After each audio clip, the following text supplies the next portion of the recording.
Magandang araw Pilipinas, ako po Sen Yui ng What's News. Tax sa online sellers suportado ng FBI.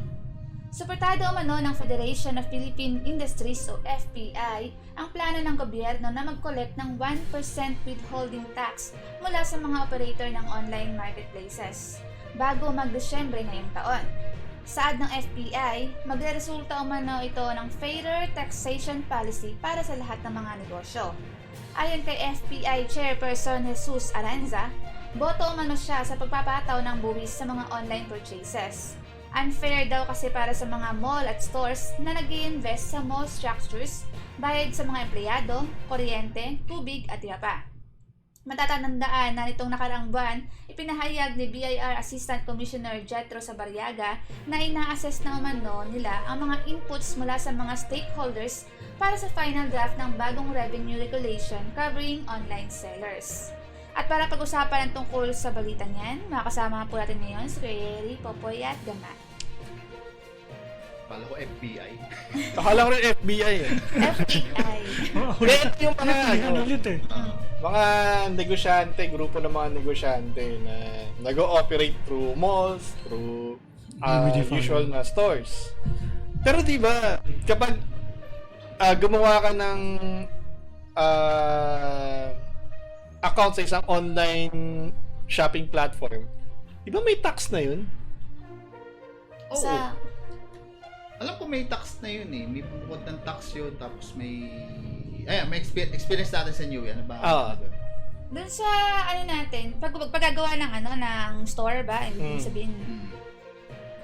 Bawas lang sa mga order, may patong na tax. Kaso, papunta kasing platform yun eh. Baka target nila yung mismong Hindi. may-ari ng platform. Hindi. Kahit na Online sino, sellers eh. Oo. kahit na sino gumawa ng isang online store, ang pinagkaiba lang ay hindi nila sa physical store tinitinda yung kanilang produkto. Ibig sabihin, kung ito ay legitimate na business, halimbawa, di ba, kailangan mo ng mga DTI, Oo. BIR accounting, mga ganyan, hindi ka naman makakapag-operate kahit sa Lazada, Shopee, etc. Di ba? Ang lang dito kasi sa BIR kasi pag rehistrado sa BIR, automatic may mga resibo na binibigay sa mga BIR taxpayers. Oo nga. Sa mga mga nakarehistro ng mga negosyo. Ngayon, marami kasi sa mga sellers, online sellers, wala silang resibo kasi hindi sila rehistrado sa BIR. Hindi. Okay. Di ba meron tayong online store? Pero sa isang platform lang. Bakit?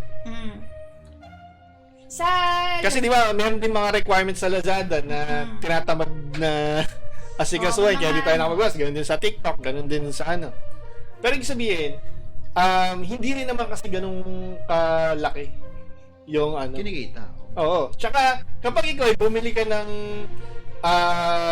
produkto, may na yan eh. May VAT na yan doon sa mismong binilhan mo na Tapos pag nagtinda ka, usually, meron ka pa rin tax. Ang hindi na natataksan, kapag below, magkano yung sa inyo pag below 10, yung annual na Sa annual, pag below 250,000. Yun.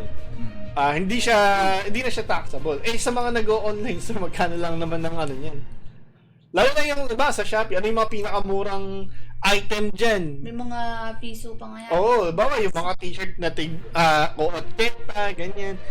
Na kumbaga, ang kita dyan ay napaka-minimal lang. Barya lang din. Oo. Ang kasi nila, gusto nila maging lumit yung gap sa pagitan ng physical store at saka sa online store.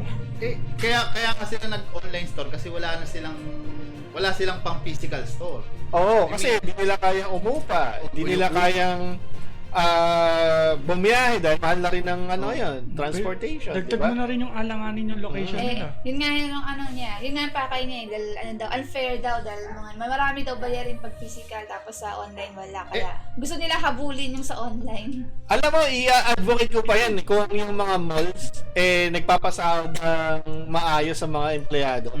Halimbawa, SM, alam naman natin may talambakang endo dyan, tapos below minimum pa yung yung nakukuha ng Mga empleyado. oo. And technically, mas noong nakaraang eleksyon lumabas na majority ng ng nakukuhang tax ng gobyerno ay nanggagaling sa mga small and medium enterprises, hindi sa mga malalaking mall, hindi sa mga malalaking business owners, hindi sa mga multi-million na kumpanya. Kasi 80 to 90 plus yung percentage na nanggagaling sa sa mga maliliit na mga negosyo na ganyan. Ito na yung pagkakataon na maingganyo yung mga tao na magnegosyo. Kasi yun yung pinangangalandakan ninyo magnegosyo ka kung gusto mo umahon ka sa mga ganyan-ganyan. Tapos ngayon, bibigyan niyo pa ng deterrent. Sa ganitong sa tingin nyo, paano nila sisingilin tong 1% na ito? Ipapawithhold sa platform ba? Shopee, Lazada, Hindi, TikTok. ang dyan kasi hindi lang yung platform. Kasi meron tayong online selling sa Facebook. Meron din sa iba-ibang platform. Sa TikTok, may may TikTok store, pero may online selling pa rin na ginagawa doon na hindi nakapasok sa TikTok store. Yun yung mga medyo mahihirapan silang kunin, pero karamihan kasi nandoon Ang inaano ko dito kasi mahahabol mo ba yan? Monitor mo ba lahat ng Kaya kumbaga, ang maapektuhan dyan is yung may mga legitimate na stores. Kaya nga pinupunta rin ako dito is yung mga Shopee, Lazada, yan yung mga tatamahan kasi sila yung kayang habulin, di ba? Halimbawa, tayo pag bumibili tayo ng gamit, kailangan i-remind natin yung pinagbilan natin na magsama ng invoice. Oo nga pala. Binilhan ko ng nakalimutan ko ulit. Message mo. Yung nung umorder ako ng mga, diba nakailang order tayo ng damit? Ang nanghingi ako ng invoice, sabi, wala daw sila, invoice lang daw sa Shopee. Yun lang daw nakalagay doon. Tapos, yung sinasabi ko, kasi nga, ayaw kasi payagan ng BIR yung yung sa, galing sa Shopee na na app na invoice doon or transaction na nakalagay doon. Kung ako sa BIR, i-accept na nila yung kasi nga hassle sa mga tao na dapat nga paperless transaction Ang habol kasi nila, yung kasi kailangan hindi yung mga hindi rehistrado. Yung mga hindi kasi nakakapagbigay ng invoice o resibo ay yung mga hindi rehistrado sa BIR dahil wala silang maibigay. So nung nanghingi ako, ang daming bibili na Pero eto isipin niyo yung logic ng mga kine-claim na yun yung reasoning. The fact na actually mas mapadali pa nga ang trabaho nila sige, hindi sila nag-register sa BIR pero nag-operate sila ng online store. The fact na meron silang online store, pwede nilang gamitin yun naka-register ka sa Shopee tapos di ka naka-register sa BIR, habulin kita ngayon. Kung tutusin niya, mas madaling hanapin kung sino yung mga walang accounting sa BIR. Then mas madali rin nila matetrace kung magkano na yung dapat na danyos nila sa government kasi doon mismo sa platform na naka-record. Shopee, Lazada, etc. Naka-record na kung ano yung mga transaction nila. Kaya kung tutuusin, kailangan mo lang ng batas na mandate na inaalaw yung paggamit ng mga tawag dito, yung nasa billing transaction ng mismong platform. Yung yung sinabi niya sa akin na maliit lang po kami na store, pero pagtingin ko sa 10,000 yung bibili sa kanila, lahat ng yung items, mga mahigit 10,000 yung nabibili sa kanila. So parang dito maliit na store. So yun nga, pero ang hindi ko gusto dito is kung ano yung whims ng mga mayayamang katulad o organization ng mga mayayamang businesses, yun yung nasusunod. Pag sila ay nagkaroon ng recession, bine-bail out pa yan ng gobyerno yung mga lintik na yan. Tapos yung lahat ng hirap, lahat ng pasakit, binabagsak sa ating mga mas maliliit na mga entrepreneur. Di ba? Halimbawa,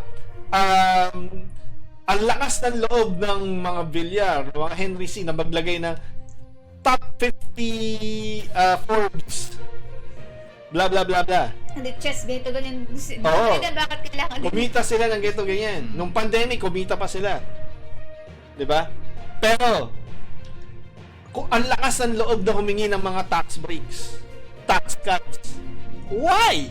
Sila yung pinakamalaki kinita, sila pa nanghihingi ng tax. Tapos, breaks, eh, no? malalaman natin na hindi naman sila yung pinakamalaking may ambag sa ekonomiya ng bansa, kundi itong mga maliliit na small, medium SME, oh. enterprises. So, why? Why sinusunod ang mga whims ng mga mayayaman? Kasi alam naman natin na sila yung sumusuporta sa mga kampanya ng mga politiko. And paramihan ng mga politiko ay mga negosyanteng malalaki din. Tinan mo, yung mag-inang bilyar. Mag-ina talaga sila eh. Oo. So, ano yan, parang dapat matawan yung mga tao na huwag payagin na ganyan, na puro sa atin na lang. Puro sa atin na lang. 'Di ba? Sila, lahat ng layaw nasa kanila. So, mali. Hindi dapat suportahan yung ano na yan. Para sa akin. Familiar ba kayo dito sa FPI? Kasi para sa Parang kanila, ano yan, yung Makati Business Club, yung mga ano yan, samahan ng mga ano, Ng mga businessman. ng mga enterprise. Mga Tapos malalaking- nilalabi nila syempre yung mga batas na favorable sa kanila. malalaking business. Oo. Malalaki to, malalaki. Eh, pustahan tayo. Kung sino yung mas malaking mandaya ng tax, sila yun. Oo. Di ba? Kaya may mga foundation yung mga yun. So, abangan natin susunod na kabanata dito sa sa online seller tax night. Oo, wag kami. Visit kayo. So, yan po ang ating balita pagdating sa What's News. At para po sa iba pang, kung gusto nyo malaman ng aming opinion patungkol sa iba't ibang issue, manood lang po kayo ng What's News sa FPS Media NCA sa YouTube channel po namin. Maraming salamat.